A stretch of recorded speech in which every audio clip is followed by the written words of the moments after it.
যে আন্দোলন গড়ে উঠবে এটা কোনো দল, ব্যক্তি, গোষ্ঠীর জন্য হবে না, এটা হবে 18 কোটি মানুষের জন্য।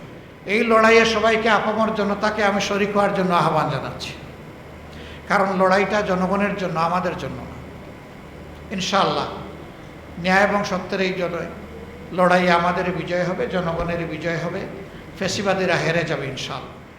বলবেন যে আপনাদেরকে জনগণ ভোট দিয়েছে, তার প্রমাণ কি? 70% জনগণ হার পক্ষে ভোট দিয়েছে, এটাই তার প্রমাণ। ফ্যাসিবাদকে জনগণের দিকে এগিয়ে যেতে দেব না, এখানেই থামায় দেব। আমি আশা করি তার রেখে যাওয়া আমানতের ভার যাদের উপর পড়েছে তারাও চলার পথে কোনো অন্যায়ের সাথে কোনো আপোষ করবে না। যেখানেই দেশের স্বার্থ সেখানেই তাদের পথ চলা হবে অকুণ্ঠ। আমাকে অনেকে বলে এটা ছোট দল, এটা বড় দল, এটা মাঝারি দল। আমি এই থিওরিতে বিশ্বাস করি। আমি বিশ্বাস করি একটা দল নির্দিষ্ট আদর্শ, তার কর্মসূচি, তার লক্ষ্য নির্ধারণ করে একটা দল তৈরি হয় এবং এগিয়ে যায়। দল কোনটা ছোট আর বড় এটা জনগণ বিচার করবে, এটার দায়িত্ব আমার না। আমি পার্সোনালি সুস্থ ধারায় গড়ে ওঠা দেশপ্রেমিক সকল দলকে সম্মান জানানো আমার দায়িত্ব মনে করি এবং চেষ্টা করি আমার ব্যক্তি জীবনে, সাংগঠনিক জীবনে এটাকে মেনটেন করার। আমি কালকেও সংসদে বলেছি, আমি বিশ্বাস করি বর্তমান সংসদে সদস্য হিসাবে যারা ঢোকার সুযোগ পেয়েছেন, প্রবেশ করেছেন, তাদের সকলেই মজলুম। এর মধ্যে কেউ জেল কেটেছেন, এর মধ্যে কেউ কুখ্যাত আয়না করেছিলেন, এর মধ্যে কেউ ফাঁসির মঞ্চ থেকে ফিরে এসেছেন, আবার এর মধ্যে কেউ নির্বাসন থেকেও দেশে ফিরে এসেছেন। এরকম লোকদেরকে নিয়েই আমাদের বর্তমান সংসদ। এই সংসদ যদি মজলুম জনগণের দুঃখ না বুঝে, তাইলে কোন দিনের কোন সংসদ বুঝবে? এটি হবে চরম লজ্জার। 54 বৎসরের দফায় দফায় যে ফ্যাসিবাদ বাংলাদেশি জাতিকে এগিয়ে যেতে দেয়নি, সেই ফ্যাসিবাদকে 24-এর বিপ্লবীরা ছুঁড়ে মেরেছিল বঙ্গোপসাগরে, নালায় নর্দমায় ফেলে দিয়েছিল। এখন সেই নর্দমা থেকে এটাকে তুলে আনতে চায় কারা? মনে রাখা দরকার, এই প্রজন্ম প্রমাণ করে দিয়েছে, এ প্রজন্ম যখন জেগে উঠে তখন মাসের পর মাস আর বছরের পর বছর আন্দোলন করার প্রয়োজন হয় না। তখন ওদের বুক চিতিয়ে যুদ্ধ করার সিদ্ধান্তই ফ্যাসিবাদীদের কলিজায় কাঁপন ধরিয়ে দেওয়ার জন্য যথেষ্ট। আমরা বিশ্বাস করি এই প্রজন্ম যথাযথভাবে ফ্যাসিবাদের বিরুদ্ধে এখনো তাদের অবস্থান স্পষ্ট। আমরা তাদের সাথে আছি, তারাও আমাদের সাথে আছে।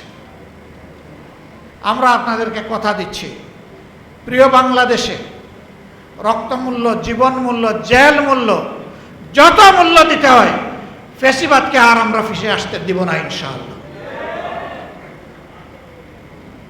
এবং এই লড়াই কোনো দলের জন্য নয়, গোষ্ঠীর জন্য নয়, ব্যক্তির জন্য নয়। মদ জায়গায় থাকবে আর শুধু বোতল পরিবর্তন করা হবে, এটা আমরা চাই।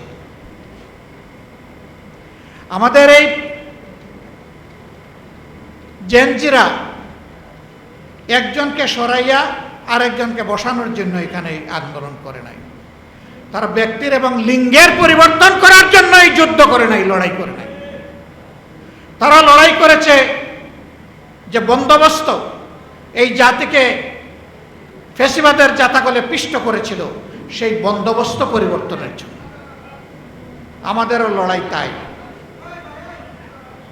আমরা বিশ্বাস করি ন্যায় এবং ইনসাফের ভিত্তিতে একটা দেশ এবং জাতি গঠন করতে হলে একটা দলের নিজের ভিতরেই আগে ন্যায়, ইনসাফ এবং গণতন্ত্রের চর্চা হতে হবে। যারা নিজের দলের মধ্যে গণতন্ত্রের চর্চা করতে পারে না, যাদের নিজেদের নেতাকর্মীদের হাতে নিজেদের নেতাকর্মীরাই নিরাপদ নয়, তারা 18 কোটি মানুষের নিরাপত্তা দিতে পারবে না। তারা জনগণকে গণতন্ত্র উপহার দিতে পারবে না। তারা ন্যায় এবং ইনসাফ জাতিকে উপহার দিতে পারবে না। জনগণ ঠিকই বুঝেছে, 24-এ জনগণ ঠিকই রায় দিয়েছে। হয়তো প্রশ্ন করতে পারেন, রায় যদি আপনারা পেয়ে থাকেন তাইলে সরকার গঠন করতে পারলেন না কেন? আমাদের রায়কে হাইজ্যাক করা হয়েছে, ডাকাতি করা হয়েছে, জনগণকে অপমান করা হয়েছে এবং ইতিমধ্যেই তার রাজসাক্ষীও পাওয়া গেছে।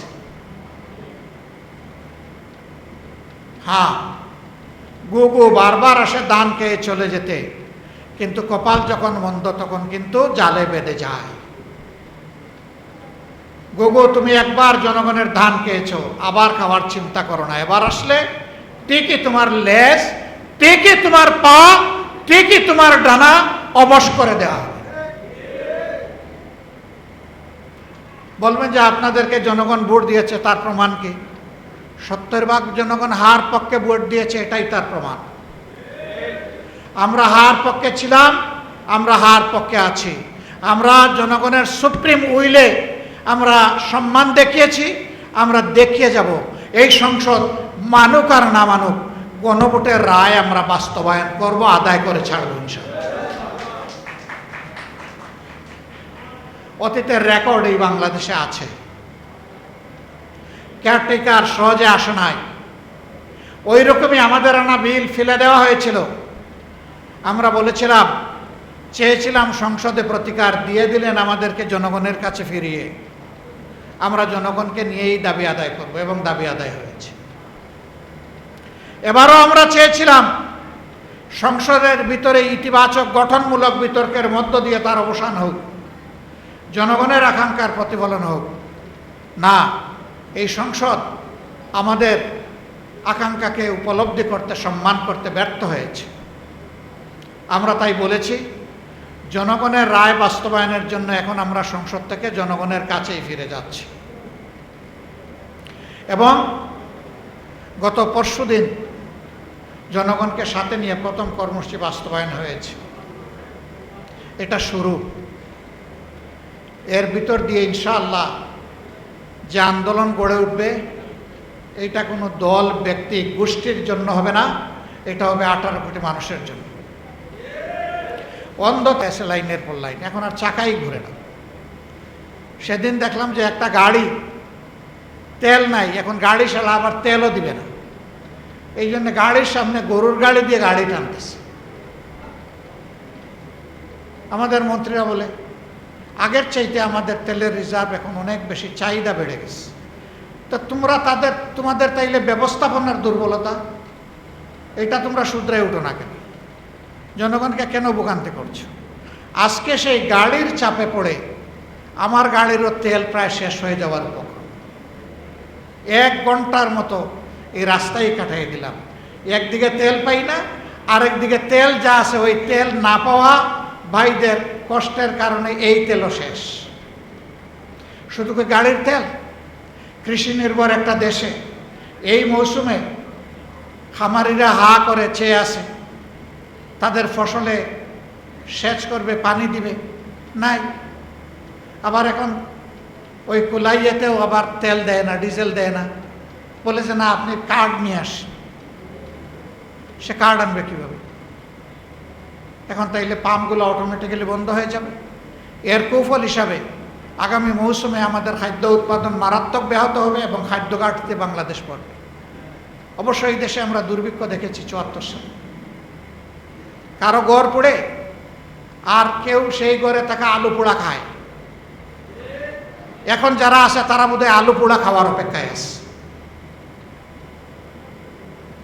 আল্লাহ তাআলা এই জাতিকে হেফাজত করুন। আমরা জনগণকে কথা দিচ্ছি, আমরা 77 জন যারা আপনাদের হয়ে সংসদের ভিতরে ঢুকেছি, আমরা 77 জন 18 কোটি মানুষকেও পাহারা দেব।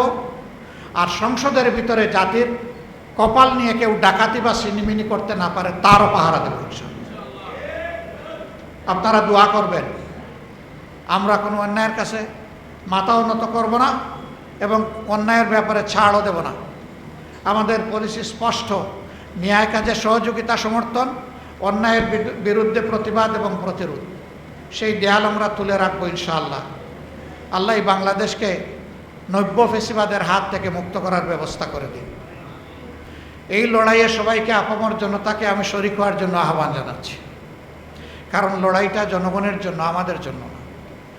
ইনশাআল্লাহ ন্যায় এবং সত্যের এই লড়াইয়ে আমাদের বিজয় হবে, জনগণের বিজয় হবে, ফেসিবাদীরা হেরে যাবে ইনশাআল্লাহ। আমি বলেছি, যেদিন গণভোটের গণরায়কে অস্বীকার করা হয়েছে সেই দিন থেকেই নতুন করে আবার ফেসিবাদের যাত্রা বাংলাদেশে শুরু হয়েছে। আমরা এই যাত্রা কদম কদম যাত্রা আমরা থামিয়ে দেব ইনশাআল্লাহ, আমরা আগাতে দেব না। আরেকটা বিষয় বলেই শেষ করছি। জ্বালানি সংকট মোকাবেলা করার জন্য আমাদের ফেরেশতা শিশুদের উপরে প্রথমে হাত পড়েছে। তাদের স্কুল বন্ধ করে দিয়ে ঘরে পাঠিয়ে দেওয়া হচ্ছে। করোনার সময় দারুণ ব্যাহত হয়েছে। অনেক শিশু সন্তান ড্রপ আউট হয়ে গেছে। লেখাপড়া শুধু ছাড়ে নাই, সে বিপদে চলে গেছে, কিশোর গ্যাংয়ের অংশ হয়ে গেছে। এখন আবার যদি একই পথে এই সরকার হাঁটে, তাহলে এই জাতিকে অন্ধত্ব এবং মূর্খতার চাদরে ডেকে দেওয়ার সিদ্ধান্ত নেবে এই সরকার। আমরা এটা রুখে দেব, এইটাও আমরা মানব না। আমাদের সন্তানদের মেধা হত্যা করার সুযোগ আমরা কাউকে দেব না। আমাদের বার্তা স্পষ্ট, সব ব্যবস্থাপনা নেওয়ার পরে সর্বশেষ হবে শিক্ষার উপর, এর আগে নয়। শিক্ষা দিয়ে নয়, লোড ম্যানেজমেন্ট বলেন আর ডিমান্ড ম্যানেজমেন্ট বলেন, আমার শিশু সন্তানদেরকে দিয়ে নয়, শিক্ষা দিয়ে নয়।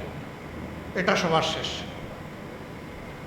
এটা 18 কোটি মানুষের জন্য, আমাদের ভবিষ্যৎ বাংলাদেশের জন্য, ভবিষ্যৎ প্রজন্মের জন্য, মাথা উঁচু করে দাঁড়ানো একটা শিক্ষিত জাতির জন্য আমরা এখানে কোনো কম্প্রোমাইজ করব না।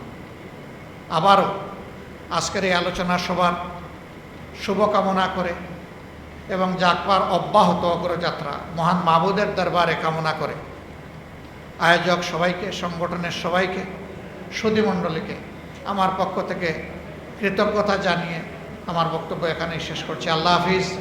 বাংলাদেশ জিন্দাবাদ। বাংলাদেশ জাতীয় গণতান্ত্রিক পার্টি জিন্দাবাদ। আসসালামু আলাইকুম ওয়া রাহমাতুল্লাহ।